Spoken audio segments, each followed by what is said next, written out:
Hello students, welcome to Magnet Brains Hindi medium. मैं प्रज्ञा गुप्ता इस online platform पर आपका हार्दिक हार्दिक स्वागत करती हूँ। महान व्यक्तित्व के बारे में पढ़ते हुए हम आ गए हैं पाठ 4 यानी कि महर्षि वाल्मीकि पाठ पर। महर्षि वाल्मीकि कौन थे, कौन से महाकाव्य की उन्होंने रचना की, जानेंगे आज हम इस पाठ में। हम सभी ने अपने घर में एक धार्मिक ग्रंथ देखा है, ठीक है, और यकीनन वो आपके घर में भी होगा, जिसे हम रामायण के नाम से जानते हैं। रामायण जैसे महाकाव्य की रचना करने वाले महर्षि वाल्मीकि का ये अध्याय आज आप पढ़ने वाले हैं।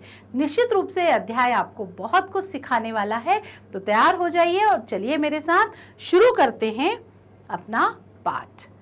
अयोध्या के समीप तमसा नदी के किनारे, कहां पर? अयोध्या के समीप और तमसा नदी के किनारे महर्षि वाल्मीकि तपस्या करते थे। अक्सर ये जो आश्रम हुआ करते थे नदियों के किनारे हुआ करते थे, क्योंकि नदियां तो जीवनदायिनी है। व्यक्ति के रोजमर्रा के काम के लिए पानी की बहुत आवश्यकता होती है। साथ ही साथ नदियों की जो अद्भुत खूबसूरती होती है, उसके किनारे जब ये आश्रम बने होते हैं तो वहां का जो वातावरण है वो तपस्या के योग्य तो होता ही है, बल्कि सुरम्य हो जाता है। ठीक है, वह प्रातः स्नान के लिए नदी पर जाया करते थे। एक दिन जब वे स्नान करके वापस लौट रहे थे तो उन्होंने एक क्रौंच पक्षी जोड़े को क्रीड़ा करते देखा। जोड़ा यानी नर और मादा पक्षी को क्रीड़ा करते देखा। वाल्मीकि मुग्ध होकर उन्हें देख ही रहे थे। मुग्ध होकर मतलब पक्षियों को हम खुश होकर देखते हैं ना, साथ में वो दोनों पक्षी बैठे हुए थे, तो वाल्मीकि जी उनको बढ़िया खुश होकर मुग्ध होकर देख रहे थे कि एक व्याध ने तीर चलाकर जोड़े में से एक पक्षी को मार दिया। जोड़ा जो था उसमें से एक पक्षी की मृत्यु हो गई, शिकार कर लिया गया उसका। दूसरा पक्षी पास के वृक्ष पर बैठकर अपने मरे हुए साथी को देखकर विलाप करने लगा। विलाप यानी दुख करने लगा। वो जोर जोर से रोने लगा, चीखने लगा। जिस तरह हम इंसानों में ये सब चीजें होती हैं, वैसे पशु पक्षियों में भी आपस में स्नेह होता है। तो उसका जो जोड़ा, उसका मृत्यु होने के बाद जो दूसरा बचा हुआ था जीवित, वो वहां पर विलाप करने लगा, दुख व्यक्त करने लगा। इस करुण दृश्य को देखकर जाहिर सी बात है ये करुणा की ही भावना आपके अंदर आएगी कि एक पक्षी की मृत्यु हो जाने से दूसरा रो रहा है, तो करुणा की भाव जागृत होता है यहाँ पर। तो करुण दृश्य को देखकर वाल्मीकि के मुख से स्वतः ही एक कविता का स्रोत फूट पड़ा। मां निषाद प्रतिष्ठाम त्वम गमः शाश्वतिः समः यत क्रौच मिथुनादेकम अवधि काम मोहितम। अर्थ जानते हैं इसका, इस श्लोक का क्या अर्थ है।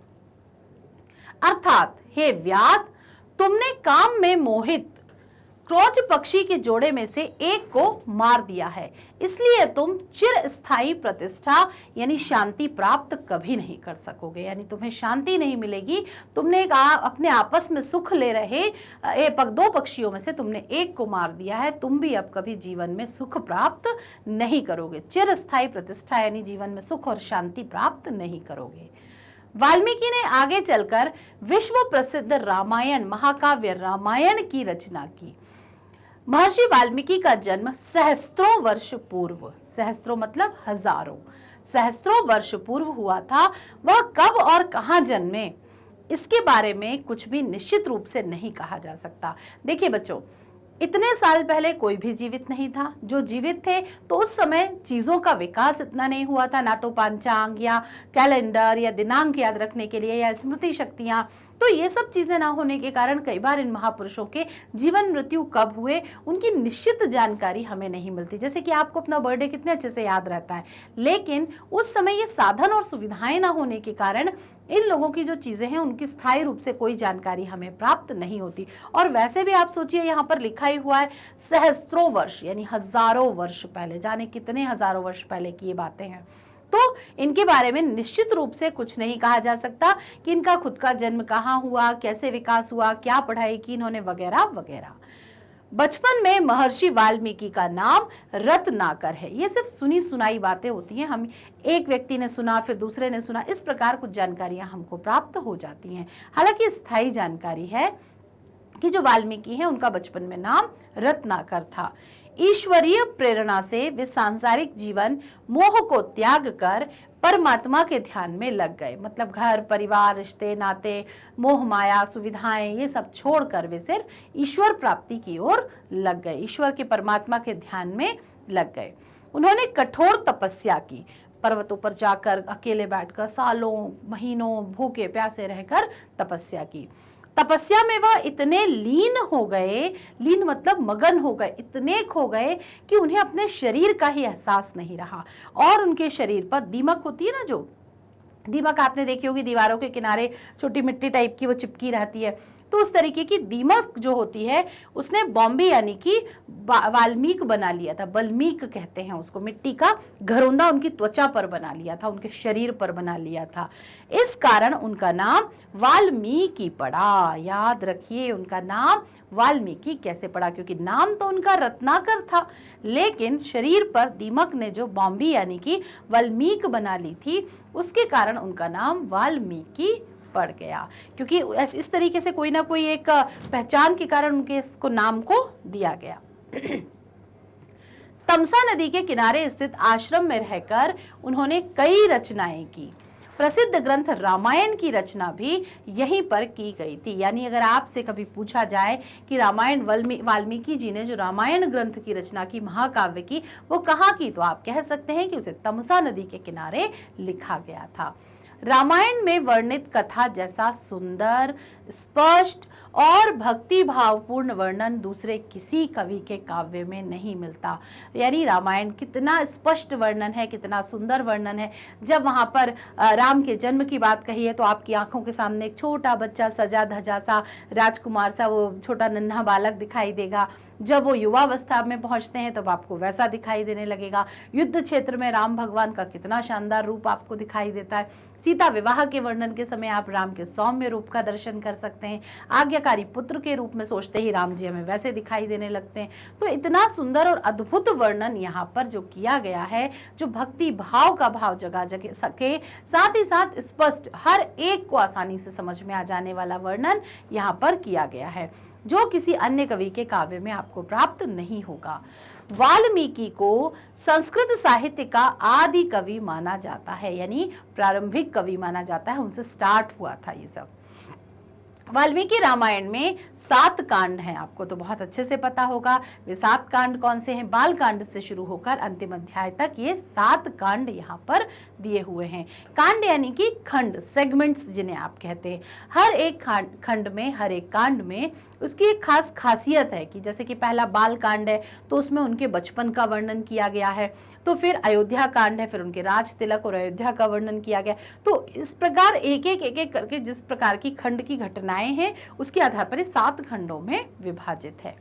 उन्होंने अपनी इस रचना में राम के चरित्र का ही नहीं बल्कि उस समय के ये समाज की स्थिति, सभ्यता, शासन व्यवस्था, लोगों के रहन सहन का भी वर्णन किया है कि राम राज्य आज भी याद किया जाता है। राजा राम के समय में राज्य कैसा था, शासन कैसा था, राजा दशरथ ने उसको कैसे चलाया, इसके बारे में एक एक चीज का वर्णन वहां पर प्राप्त होता है। रामायण को त्रेता युग का, जो हमारे 4 युग हैं, उसमें त्रेता युग का इतिहास ग्रंथ भी माना जाता है। इसके बाद हम देखते हैं महर्षि वाल्मीकि के आश्रम में। अब यहाँ से घटना शुरू होती है राम जी की, जो अयोध्या का वर्णन अब आप सुन रहे थे, अब यहाँ पर आप जानेंगे। महर्षि वाल्मीकि के आश्रम में ही पुरुषोत्तम राम के पुत्र, यानी राम जी के पुत्र, हमने क्या क्या नाम सुने थे जल्दी से बताइए। जी हाँ, लव और कुश का जन्म हुआ था। उनकी शिक्षा दीक्षा, शिक्षा का अर्थ होता है पुस्तकीय ज्ञान, दीक्षा का अर्थ होता है गुरु के द्वारा दिया गया जो आध्यात्मिक ज्ञान होता है वो। तो शिक्षा दीक्षा महर्षि की देख रेख में ही हुई थी, यानी लवकुश जो थे उनकी पूरी शिक्षा दीक्षा महर्षि वाल्मीकि जी ने कराई थी। उन्होंने अपने ज्ञान और शिक्षा कौशल से लवकुश को अल्प आयु में ही ज्ञानी बना दिया था। अल्प आयु मतलब छोटी सी उम्र में भी उनके अंदर बहुत ज्ञान आ चुका था, उनको बहुत सी चीजों की जानकारी प्राप्त हो चुकी थी।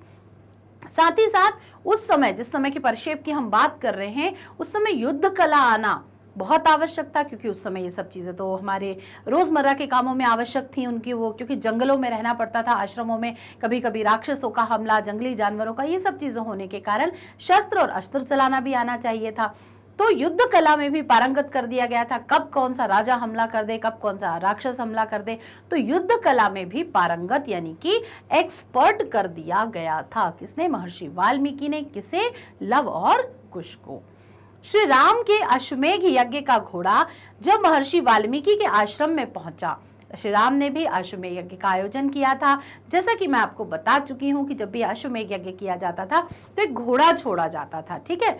और ये जो घोड़ा था, लव कुश ने इसको पकड़ लिया था और उन्हें पकड़कर उसको बांध लिया था। उन्होंने लक्ष्मण, भरत और शत्रुघ्न की सेना को पराजित करके अपनी असीम शक्ति और प्रतिभा का परिचय दिया, ठीक है। किसने? लव कुश ने। उन दोनों ने श्री राम को भी अपनी वीरता और बुद्धि से हतप्रभ कर दिया। हतप्रभ यानी आश्चर्यचकित कर दिया। और उनका यह पराक्रम महर्षि वाल्मीकि शिक्षा दीक्षा का ही परिणाम था। यानी तब उन्हें पता नहीं था कि ये लवकुश इन्हीं के पुत्र हैं। या नन्हे से बालकों को इतना विलक्षण प्रतिभा का धनी देखकर ये सब भी हतप्रभ रह गए थे। साथ ही साथ लक्ष्मण जब वो घोड़ा लेने के लिए आए थे तो लक्ष्मण, भरत और शत्रुघ्न की सेना को भी उन्होंने पराजित कर दिया। तो नन्हे बालकों ने पराजित कर दिया था, ठीक है। देखते हैं आगे। महर्षि वाल्मीकि एक बहुत ही अच्छे कवि थे, शिक्षक थे, ज्ञानी थे और त्रिकालदर्शी थे। त्रिकालदर्शी मतलब जो तीनों कालों को देख सकता है, वर्तमान, भूत और भविष्य को देख सकते थे। रामायण ग्रंथ भारत का ही नहीं बल्कि सारे संसार की अनमोल कृति है। यानी युगों युगों तक से चल रही है और युग युगांतर तक वो चलता रहेगा। भारत में जन्म लेने वाली हर एक पीढ़ी ने उस ग्रंथ को पढ़ा है, जाना है, सुना है, देखा है, समझा है और हमारे आने वाली जितनी भी पीढ़ियां होंगी, जब तक भारतवर्ष रहेगा तब तक इसका गायन है, वाचन है और दर्शन है वो प्राप्त होता रहेगा। महर्षि वाल्मीकि को उनकी नीति मतलब पॉलिसी, उनकी योजनाएं, साथ ही शिक्षा, दूरदर्शिता यानी दूर तक की सोच रखने वाला व्यक्ति और कृतियों के कारण आज भी आदर और सम्मान के साथ याद किया जाता है। कितनी शिद्दत के साथ हमने भी आज ये पाठ पढ़ा, क्योंकि ये हमारे एक प्रमुख धर्म ग्रंथ यानी महाकाव्य रामायण के रचयिता हैं और इनसे एक अद्भुत हमारा आदर और सम्मान का रिश्ता भी है, ठीक है। तो इस प्रकार हमने जाना कि महर्षि वाल्मीकि कौन थे। अब आपके लिए जो अगला काम है वो है इस पाठ के प्रश्नोत्तर और इस पाठ से संबंधित जो छोटे छोटे विकल्प मैं आपसे पूछूंगी उसके लिए करना है तैयारी। कैसे करेंगे? पाठ के अंदर से खुद से कुछ प्रश्न खोजिए, पेंसिल लीजिए। जब आप ये पाठ सुनते हैं, जब ये पाठ आप देखते हैं तो पेंसिल से अंडरलाइन करके उसके कुछ प्रश्न बना लीजिए। उत्तर देना भी एक कला है, साथ ही साथ प्रश्न पूछना भी एक कला है। प्रश्नों का निर्माण जब आप करेंगे तो आपके मानसिक स्तर यानी बौद्धिक क्षमता में भी बहुत विकास होगा। ये छोटे छोटे मेरे जो टिप्स हैं ये अगर आप रोज फॉलो करते जाएंगे, एक समय ऐसा आएगा कि आप मुझे निश्चित रूप से कमेंट करके कहेंगे कि प्रज्ञा मैम, आपकी वजह से हमने ये कक्षा में बहुत अच्छा प्रदर्शन किया, परीक्षा में हमारे बहुत अच्छे अंक आए और मम्मी पापा हमसे बहुत खुश हैं। और उस दिन मैं आपको एक सरप्राइज बताऊंगी, एक सरप्राइज बात बताऊंगी। इसके लिए कीजिए आप इस बात का अगले वीडियो का मेरा इंतजार। साथ ही साथ मैग्नेट ब्रेन्स के हर एक कक्षा के हर एक जो विषय हैं उसके वीडियोस यहाँ पर उपलब्ध हैं, उनको देखिए, अपने ज्ञान को बढ़ाइए, अपनी नॉलेज को बढ़ाइए, क्योंकि एक बेहतरीन नॉलेज ही कहीं ना कहीं आपकी सफलता की पहली सीढ़ी का काम करती है, ठीक है। मैग्नेट ब्रेन सिर्फ इतना ही नहीं आपके लिए लेकर आया है CBSE English medium, Hindi medium और MP board, UP board, Bihar board, NTSC, CUET, spoken English और हर विषय के ओलंपियाड भी। हमारे साथ जुड़ने के लिए, बने रहने के लिए आप हमसे संपर्क कर सकते हैं फेसबुक, इंस्टाग्राम, ट्विटर और टेलीग्राम पर। बुक्स और ई बुक्स के लिए जो डिस्क्रिप्शन बॉक्स में लिंक दी गई है, जैसे ही आप उस पर क्लिक करेंगे गूगल फॉर्म ओपन होगा, फिल करेंगे, हमारे तक वो फॉर्म आएगा, साथ ही साथ जरूरी मटेरियल आपके पास पहुंचेगा, ठीक है। वीडियो को लाइक, कमेंट और सब्सक्राइब करना, शेयर करना बिल्कुल ना भूलें, क्योंकि मैग्नेट ब्रेन्स मानता है कि ज्ञान बांटने से बढ़ता है। मिलते हैं अपने अगले वीडियो में प्रश्नोत्तर के साथ, तब तक के लिए रखिए अपना खास ख्याल। Bye bye.